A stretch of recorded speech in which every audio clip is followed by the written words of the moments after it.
So as a trader, you'll go through a phase when nothing is making sense. Your trading plan is kind of not really working, so you're hesitant and you don't really know what to do, if you should change strategy, change your take profit, I don't know, stop trading entirely. You don't really know what to do and you're stuck. I have been at this point as well. And there were a few things I needed to do to pretty much transform everything to get back onto the path that I wanted to actually follow. That's why today I'm going to share with you guys the 5 processes that I followed to actually get my trading plan to start working and to eventually start to realize that trading isn't as hard as it seems, so I can start to become profitable. Now the key thing to all of this was just dialing it down and starting from scratch. What do I mean by this? So at some point you're going to have watched a ton of videos, a ton of courses, you've taken in too much information, and at this point there's a lot for you to now try to figure out and you're trying to digest. I decided, you know what, forget everything I've learned, restart. Let's now start puzzling it together. Imagine how you had a puzzle. The puzzle's all over the place. Eventually, I decided to just now start, okay, cool, let's start putting the puzzle together bit by bit until it paints a good picture. That was basically the key to this entire thing. So the first thing I did was pick just one strategy. Out of all the strategies I've learned and everything else and just all the different methods, start by picking a strategy. So number 1 is pick a strategy. This for me was supply and demand, and I picked that. Boom. That was step number 1.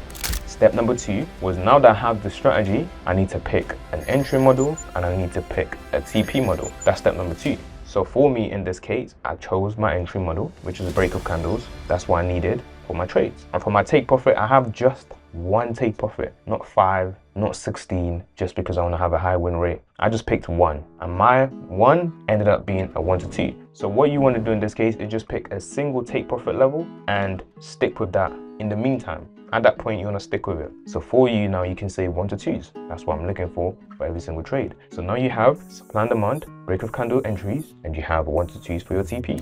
Now step number 3 was backtesting for 6 months. A lot of people hate backtesting from what I realized, but this is essential and there is no going around it. So why this is step number 3 is because now that I have all those other steps before this, I was not able to backtest this to see if it hits most of the time. So I was trying to check, okay, with a break of candle and with my supply and demand setup, do I get those 1 to 2s at least 60% of the time? That's the percentage that I liked. That was sweet for me. I don't need to win 80% of the time. There was a point where I wanted to win 80% of the time, but again, that's what adds to the confusion and makes it seem like trading is super hard. You don't need to win 80% of the time. Again, these videos and just prop firms and things going on in the trading industry makes it seem like you need to be winning 80% of the time. I'll tell you now for free, 50% win rate is even amazing. That's fantastic. So for me, 60%, why? It's because my RR isn't super crazy, right? It's just 1 to 2. I invest 1,000 to try to make 2,000, or 2,000 to try to make 4,000. Just basically doubling my money. It made it very, very simple for me. For me, backtesting now, this was key. And I will show you guys my backtesting results as well, so you get the idea of what results I'm working with after doing, you know, over a year backtest basically. But this takes me now to step number 4, which is pick a single pair. And this maybe should have been step number 3. You want to pick a single pair when you are backtesting. So in my case, I decided, you know what, let me pick GU, backtest this 1 to 2 with a break of candle entry on the supply and demand. And now you can see how the whole thing is now painting the picture. So once I did this over several months, I was realizing that, okay, most of the time, GU is profitable. As long as I'm making money month after month, GU is profitable. I don't really care about what the results are week after week. I just care about the end of the month, is GU making me money? So you can now start to see that, okay, GU is making money here, makes money this month. This month might be a bit questionable, but overall, GU was making me money overall. So at that point, it's like, if I solely traded just GU using exactly what I've just picked, then I will literally be profitable every single month. It was that simple. And this was like a moment of realization that, wow, okay, all I have to do is trust the process, stick to one pair, 1 trade per day, do this every single day on just GU, and these are basically the results I'm going to get. It was that simple. So after this now, GU became my 1 pair that I was trading. Sometimes there'll be a point where GU is just consolidating for a week.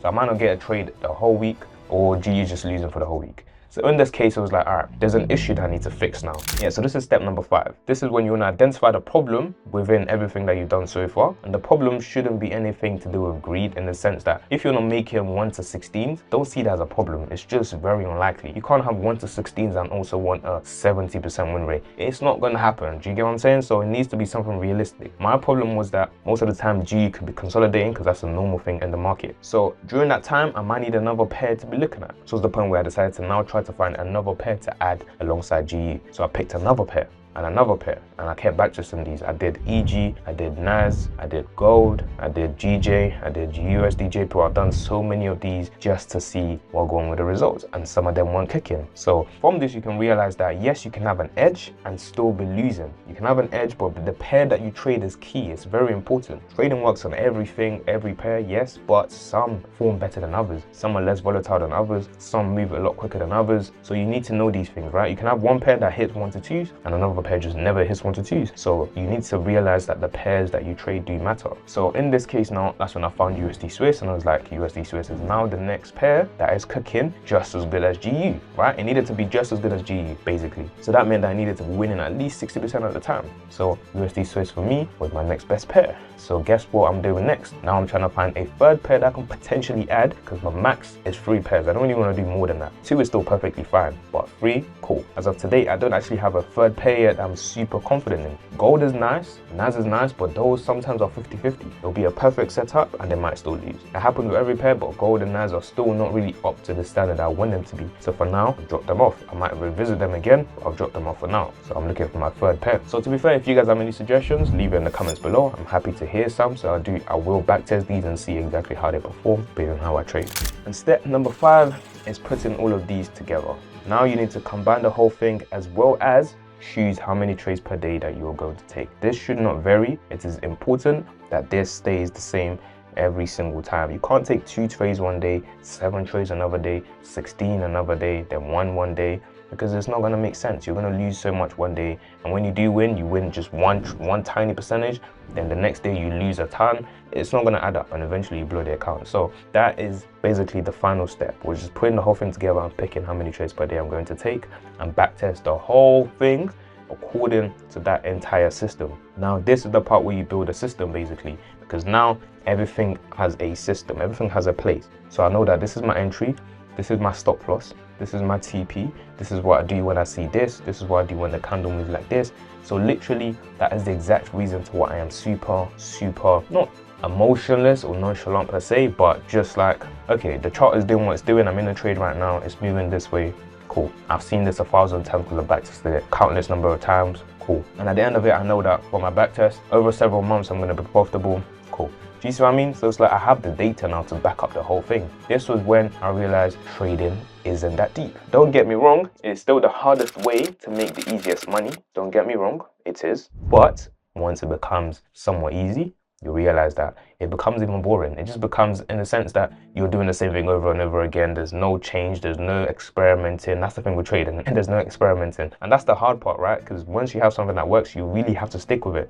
But many of us are bored as human beings, right? We're just bored. So we're like changing things, or one day we want to try and get a 1 to 10 when we know our strategy doesn't probably hit 1 to 10 most of the time, but we feel like it's going to. That's kind of the issue with most people. We don't follow a system, we don't follow it good enough. So now every single time I trade, literally every single day, my main idea is just to get on the charts and try to follow my rules the best possible. That is it. I'm not even there to really make money. I'm there to say, cool, can I follow my rules to the T and not break it? Because I know that applied rules, these will be the outcome based on my backtest. So you kind of get the formula now. This was what basically helps me to realize that, okay, trading is actually something that's possible, that you can actually get results at daily, right? It's not something that's luck, it's not gambling, it's not something that's, you know, once you have a system, it starts to make sense. That's basically the thing about trading. So hopefully this was somewhat valuable to you. Thank you guys for watching, and I'll see you guys in the next one. Peace.